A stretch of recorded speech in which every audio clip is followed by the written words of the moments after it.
are looking through Immanuel Kant's Grounding for the Metaphysics of Morals using the Hackett edition translated by Ellington. And we are in the first section.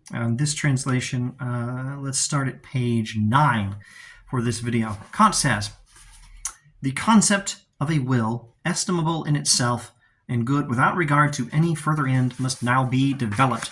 That means the concept of intentions that are good in and of themselves, a will, good in and of itself, quite independently of its results, without regard to any further end or goal, this concept must be developed.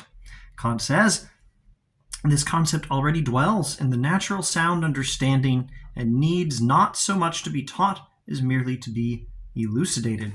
In other words, we already understand this. We don't need to teach it. We just need to clarify, explain it a little bit, elucidate it. I'll skip one sentence. Therefore, we shall take up the concept of duty, which includes that of a good will, though with certain subjective restrictions and hindrances, which far from hiding a good will or rendering it unrecognizable, rather bring it out by contrast and make it shine forth more brightly. This connects back to a little earlier in the first couple paragraphs, in fact, the third paragraph of the first section, when he talks about how a good will without all those other things we think are good, things like, money, success, health, even happiness, a good will by itself without all of those other things we think of as good would, I'll use his words for it, it would, like a jewel, still shine by its own light as something which has its full value in itself.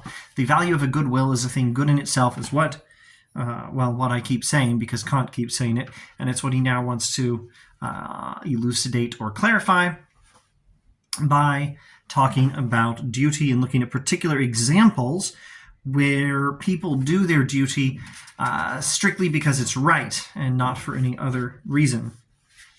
And we will only look at, I think, 2 examples here, although there's a famous set of, I believe, 4 examples that we were sure to get to eventually. Skipping to towards the end of page 10. On the other hand, to preserve one's life is a duty, etc., etc. But if adversity and hopeless sorrow have completely taken away the taste for life, if an unfortunate man, strong in soul and more indignant at his fate than despondent or dejected, wishes for death, and yet preserves his life without loving it, not from inclination or fear, but from duty, then his maxim indeed has a moral content. Okay, let me see if I can paraphrase that. Imagine a person who is absolutely miserable and would rather just end his life, but continues his life just because that's the right thing to do. That is a clear case of someone with a good will, someone who's operating on a principle, making his decisions, living his life based on a principle which is a correct, morally good principle, a principle which captures a good, noble will, which is good in and of itself, quite apart from its results. Now, one thing really needs to be clarified when you're looking at Kant's ethics, and that's his use of this word, maxim. His maxim indeed has a moral content in this situation. What is a maxim? A maxim is, well, it's Kant's fancy word for, maybe it's a little more than a fancy word, but this is how I always explain it, and it's simple enough. It is Kant's description of the moral principles behind our action. That's it. The maxim, when Kant talks about a maxim, he's referring to the principle of your action. The person who would like to commit suicide because his life sucks that much, but who does not commit suicide, preserves his life strictly out of duty. His action is based on the principle that you should preserve your life. You should not commit suicide. And that principle, that's his maxim. The maxim is the principle behind your action. Now let's go to his next example. Maybe I should say the principle your action enacts. Principle behind your action is clear enough, I hope. To be beneficent when one can is a duty. Besides this, there are many persons who are so sympathetically constituted that without any further motive of vanity or self-interest, they find an inner pleasure in spreading joy around them and can rejoice in the satisfaction of others as their own work, etc., etc. But etc. just yet. But I maintain that in such a case, an action of this kind, however dutiful and amiable it may be, has nevertheless no true moral worth.